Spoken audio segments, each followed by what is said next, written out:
감성경제방송 돈다방 미쓰리입니다. 오늘은 6월 21일 월요일이고요. 제가 원래 월요일 방송을 좀 쉬려고 했는데 월요일부터 주식시장이 완전히 난장판이어가지고요. 혹시 여러분들 중에서 나 미쓰리 목소리를 들어야지만 정신적인 안정이 될 것 같아 이렇게 저를 기다리시는 분들이 계실 것 같아서 오늘은 간단하게 중요한 포인트 몇 가지만 짚어드리도록 하겠습니다.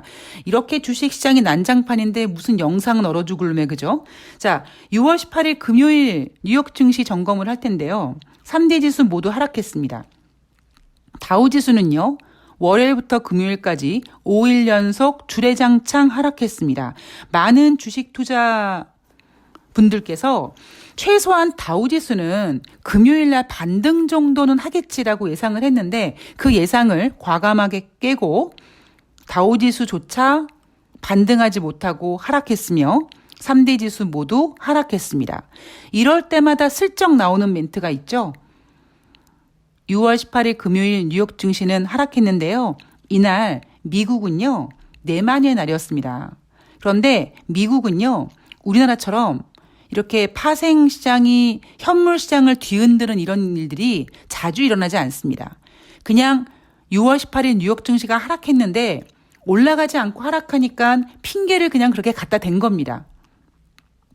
왜 그러면 6월 18일 금요일 뉴욕 증시가 하락했는지 그 이유를 들여다보기 전에 멘탈을 좀 잡고 우리가 가보도록 하겠습니다. 자, 다시 6월 달 FOMC 회의 결과를 정리해 보면 지난 3월 달에는 2024년 정도가 되면 금리 인상을 고려하겠다라고 생각했었었는데 이번에 6월 달 FOMC에서는 2023년에 2번의 금리 인상을 예상하는 연준 위원들이 생각보다 많았다. 이거였습니다. 그래서 이번 6월달 FOMC는요. 금리도 동결했고 돌아가는 분위기상 올해 연말까지 FOMC 회의에서 금리 인상을 전혀 할 것 같지 않고 하물며 채권 매입 프로그램도 앞으로 우리가 점점 줄여나갈 것이다. 이런 얘기조차 하지 않았습니다. 그저 언급만 했다. 테이퍼링에 대한 언급만 했다라고 얘기했습니다. 그러니까 이번 6월달 FOMC 회의는요. 아무 일도 일어나지 않았다고요. 그리고 설령 점도표 이야기를 하면서 2024년도에 금리를 인상하려고 했는데 2023년으로 앞당겨졌다. 그게 무슨 의미가 있냐고요. 제가 앞에 방송에서 그러잖아요. 2018년 금리 인상하고 2019년 2번의 금리 인상하고 이랬던 애들이 2019년에 뭐 했습니까? 금리 인하했다니까요. 그러니까 우리는요 지금 일어나지도 않은 일에 가지고 이렇게 우리가 지금 걱정하고 있는 겁니다. 그런데 제가 앞에 방송에서 여러분 6월달 FOMC는요 매파적이지 않았어요. 근데 더 중요한 건 뭐냐면 지금 우리가 집중해야 되는 건요. 바로 달러의 방향성을 봐야 되는 겁니다. 왜 중요합니까? 제닛 옐런 재무장관이 재무장관으로 임명되면서 우리 미국은 약달러를 원하지 않는다. 강달러 하겠다고 했고요. 강달러 하겠다고 한 이유는 중국이 저렇게 지금 판을 벌리고 있는 디지털 화폐 때문입니다. 그래서 제가 앞에서 국제 금값에 대해서 이야기를 해드리면서 여러분 국제 금값이요 그렇게 쉽게 가지 못합니다. 라는 이야기를 과감 없이 하면서도 달러 강세에 대해선 제가 계속 이야기를 하고 있죠. 정작 중요한 건 여러분 달러입니다. 왜냐하면 미국은요 금리를 인상할 생각이 없어요. 왜? 미국이 금리를 인상하면 미국 내에서 생기는 문제도 크지만 저쪽에 중국에서 발생될 수 있는 문제도 크고 결국 그런 문제가 부메랑으로 돌아와서 미국도 힘들어할 수 있기 때문에 미국은 당분간 금리 인상을 할 생각이 없고요. 할 수도 없습니다. 대신 중국과 어떤 그 패권 전쟁을 앞두고 우리 미국은 코로나19를 이겨내고 이렇게 경제를 재개하고 있다. 이렇게 경제가 잘 나가고 있다. 이렇게 빨리 회복하고 있다. 이걸 보여주기 위해서 경기가 좋고 잘 돌아가고 그러니까 인플레이션 얘기는 나오는데 금리는 인상하지 않고 대신 뭐가 강해집니까? 달러가 강해지고 있는 겁니다. 이게 팩트예요. 이번 회의 결과는요, 여러분, 매파적인 게 아니라니까요. 매파적이라면 정말 2023년에 금리 인상 2번 해야 된다니까요. 근데 미쓰리 생각엔 그거 쉽지 않다니까요. 제가 앞에 방송에도 말씀드렸지만 2019년도에 미국이 금리 인하한다라는 거 아마 제가 세계 최초라고 말씀드렸죠. 예. 제가 뭐 심심해서 그냥 아침에 일어났는데 어머 여러분 2019년에 미국이 금리 인하할 것 같아 이러는 게 아니겠죠. 제가 뭔가 보는 게 있겠죠. 예. 2023년도에 미국이 쉽게 금리 인상 못합니다. 그리고 그 얘기는 좀 안타깝지만 그 안에 정말 많은 일들이 발생될 겁니다. 어쨌든 이게 여러분 미국이 경기가 너무 좋아져서 인플레이션이 커지고 그래서 금리 인상을 한다. 이것 때문에 우리가 걱정해야 될 부분은 아닌 거고 우린 조금 더 멀리 봐야 된다고 생각을 하고 있고요. 자, 대신에 그러면 다시 6월 18일 금요일 뉴욕 증시로 넘어가면 이날 왜 하락했습니까? 내년도에 연준 의원으로서 투표권이 생기는 아주 비둘기 중에 상비둘기였던 세인트루이스 연방은행 총재가 갑자기 내년 말에 첫 금리 인상을 예상한다라는 발언 때문입니다.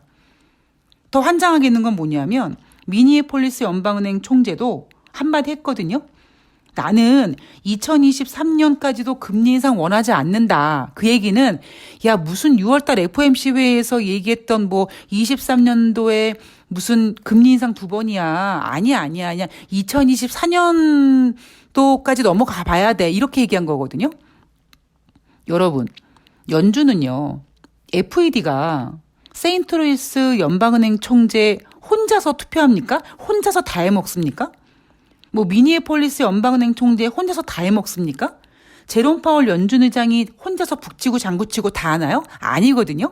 근데 우리는 지금 정말 의미 없이 세인트루이스 연방은행 총재 왜 아니 세상에 그렇게 비둘기였던 사람이 지금 매로 변해가지고 저런 얘기를 할 정도니 정말 금리 인상 내년에 하는 거 아닐까? 우리 지금 이것 때문에 뻘짓하고 있는 겁니다. 정작 중요한 건 그게 아니라니까요. 그래서 세인트루이스 연방은행 총재, 미니애폴리스 연방은행 총재 이 두 연준 의원의 발언 중에 굳이 내년에 투표권이 생기고 엄청난 비둘기였다가 갑자기 매파로 바뀐 세인트루이스 연방은행 총재 발언만 이따만큼 포장돼가지고 시장이 이렇게 지금 난장판이 된 겁니다. 그런데 그 배경에는 뭐가 있습니까, 여러분? 예, 달러를 보셔야 돼요, 달러. 물론 여기에는요. 또 하나의 변수가 있습니다. 그게 뭐냐면 바로 인도에서 처음 발견된 델타 변이 바이러스입니다.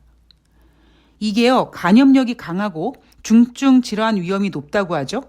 가을에 새로운 유행병을 촉발할 수 있을 거다. 이것 때문에 세계에서 가장 지금 백신을 많이 맞고 도시를 많이 빨리 개방한 이스라엘조차도 다시 마스크를 쓰게 하는 도시들이 발생된다고 하죠. 이게 여러분 뭐가 문제냐면 사실 이거는요. 해결책이 있어요. 뭐냐면 언론에서 이렇게 한번 때려주면 됩니다. 화이자, 모더나, 아스트라제네카, 얀센 이 백신 중에 이 델타 변이 바이러스를 이길 수 있는 백신이 있다. 이거 한 방이면 끝납니다.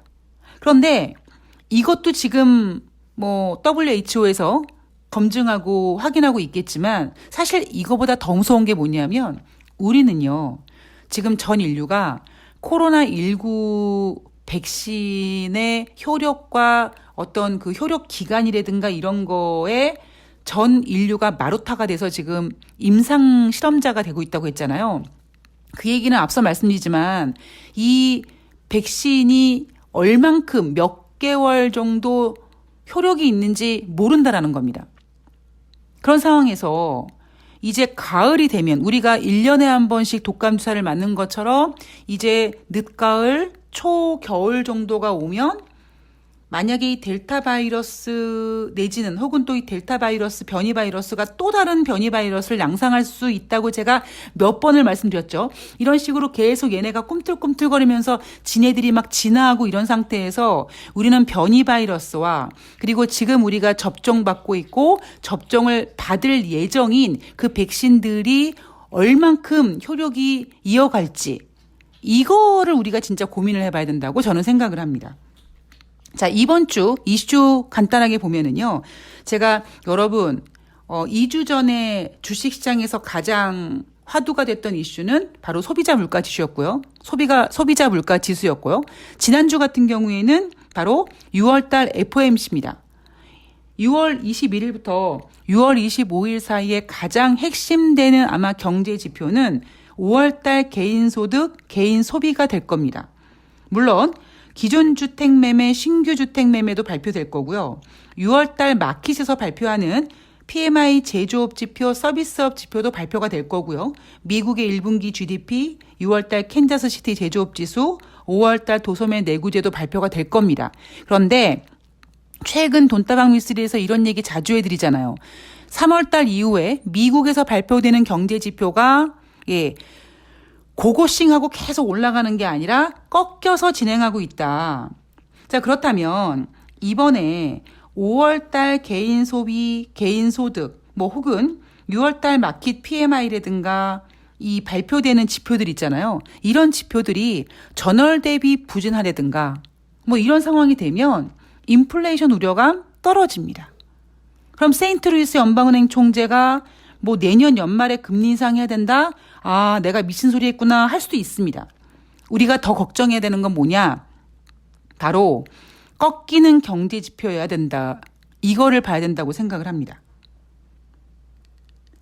여러분 7월 달에도 FOMC 회의가 있습니다. 7월 27일부터 28일까지 FOMC 회의가 예정되어 있고요. 그리고 이제 조금 지나가면 이제 7월 달부터 본격적으로 2분기 실적 시즌이 도래합니다. 여러분 2분기 실적 시즌도 마찬가지겠죠? 1분기보다 더 좋아지느냐 안 좋아지느냐의 관건이고요. 경제는 흐름입니다. 지금 미국이 진행하고 있는 이 엄청난 프로젝트는요. 이 프로젝트가 뭡니까? 제닛 옐런 재무장관이 재무장관으로 임명되면서 한 이야기. 우리 미국은 약달러를 원하지 않는다.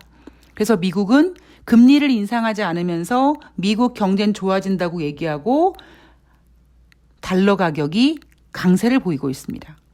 우리나라는요. 달러가 약세여야지만 외국인들이 우리나라 주식을 사줍니다. 이게 지금 여러분 팩트입니다. 아, 왜 미쓰리가 지난번에 금값 얘기할 때 여러분 금값이 올라가긴 좀 어려워요. 이렇게 얘기를 해드리지만 달러는 여러분 달러 강해지고 있어요. 왜 이야기를 계속하는지. 우리 한국 증시는요. 달러 약세가 돼야지만 외국인들이 매수해 줍니다. 라고 하는지, 왜 세인트루이스 연방은행 총재가 하는 얘기가 그냥 의미 없다. 그냥 그러려니 해라. 라고 왜 하는지에 대해서 여러분들께서 좀 냉정하고 좀 객관적으로 생각해 보셨으면 좋겠습니다. 지금 우리가요. 연말에는 그러니까 연초에는 그냥 혹시 인플레이션이 생기면 어떻게 하지? 이런 거였다면 이제 당장 눈앞에 백신 접종 맞고 경제 재개되고 당장 우리나라도 이제 7월 달부터 이 사람들 모이는 것도 완화되고 12시까지 장사하고 막 이러잖아요. 그러니까 이제 우리는요. 아, 진짜 경제가 재개될 수 있을까? 이런 어떠한 그 의심과 걱정이 재개되는구나라고 확신했으면서 인플레이션이 걱정되니까 금리 인상이 걱정되는데 문제는 그 금리 인상이 눈앞에 있지도 않은데 우리가 지금 이렇게 껄떡껄떡거리고 지금 이렇게 난장판의 주식시장을 만들어내고 있는 겁니다. 이럴 때 여러분 누가 휘둘려요? 개인들만 휘둘려요. 당장 이번 주에 WHO가 델타 변이 바이러스 얀센이 효과 있다 아스트라제네카가 효과 있다 이러면은 이 문제는 또 우리가 해결할 수 있는 문제로 치부되는 거고요. 그리고 만약에 개인 소비나 개인 소득이 4월 달보다 부진하면 그때도 인플레이션 얘기할 수 있을까요? 제가 증권회사 다닐 때도 그렇고 그리고 지금도 마찬가지입니다. 지금도 저한테 이렇게 질문해 주시는 분들이 이렇게 계시거든요. 뭐 누나 뭐 이거 물어보면 막 제가 가슴을 치면서 얘기합니다. 아, 제발 좀 그렇게 한쪽만 보지 말고 다른 쪽도 좀 보라고 막 제가 계속 뭐라고 잔소리를 하는데요. 지금 제가 토요일 아침에 일어나가지고 세인트루이스 연방은행 총재 발언 때문에 뭐 증시가 하락했고 이 얘기 듣고 제가 빵빵 터졌습니다. 예. 세인트루이스 연방은행 총재 혼자서 금리를 결정하는 거 아닙니다. 예. 제가 늘 말씀드리지만 이제 이 유동성은요. 우리가 어떻게 하겠다고 해서 우리가 원하는 대로 진행되지 않습니다. 지금 이 시점에서 중요한 거는 정말 좀 멀리 봐야 되고요. 왜 미국이 금리를 인상하지 않으면서 저렇게 계속 경기 좋다고 얘기하고 막 저럴까? 정말 하려면 여러분 금리 인상 올 연말에 해야죠. 정말 할 생각이 있으면. 근데 미국은 금리 인상 할 생각이 없어요. 대신 중국 보란 듯이 우리 미국은 이렇게 다시 재기하고 있다. 이거 보여주려고 지금 저러고 있는 겁니다. 왜냐하면 2015년에 한번 그렇게 뻘짓거리 했다가 엉망진창 된 적이 있었거든요. 니네 봤지 중국? 니네 뭐 이번에 경제성장률 7% 안 된다고 하더라. 근데 우리 미국은 이제 2015년에 12월 달에 금리 인상하고 자신감 붙어서 2016년도에 4번의 금리 인상 할 거다 이렇게 깝치다가 2016년 1월 달에 중국 증시 개박살 나면서 미국도 개박살 났거든요. 그래서 미국이 금리 인상을 못 하는 겁니다. 정말 미국이 금리 인상 할 생각이 있으면 이렇게 경제 지표 좋고 그렇게 자신 있으면 올 연말이라도 해야죠. 그런데 못 한다니까요. 당장 경제 지표가 꺾이고 있습니다. 그리고 우리가 1조 9천억 달러 부양책 다음으로 바통을 이어받기로 했던 2조 3천억 달러 인프라 투자도 금액이 반으로 깎여버렸습니다. 여러분 이런 거 생각하시면서 이 주식시장이 과연 제발 그들이 스포트라이트를 비치는 데 가서 거기서 불나방처럼 뛰어들어서 죽지 마시고요. 스포트라이트가 비춰지지 않은 곳까지 꼼꼼하게 체크하시면서 여러분들의 투자 금액을 잘 지키는 현명한 투자자가 되셨으면 좋겠습니다. 저는 그러면 좀 주식시장이 안정되면 예쁘지는 않지만 그나마 그냥 말빨로 내용으로 승부 거는 영상으로 찾아뵙도록 하겠습니다. 어려운 시장 힘내시고요. 화이팅 하시고요. 전 다음 방송에서 뵙도록 하겠습니다. 제가 지금 부탁드리는데요. 제발 좋아요, 구독하기, 좀 댓글 좀 달아주시고요. 제가 오늘 이런 생각했습니다.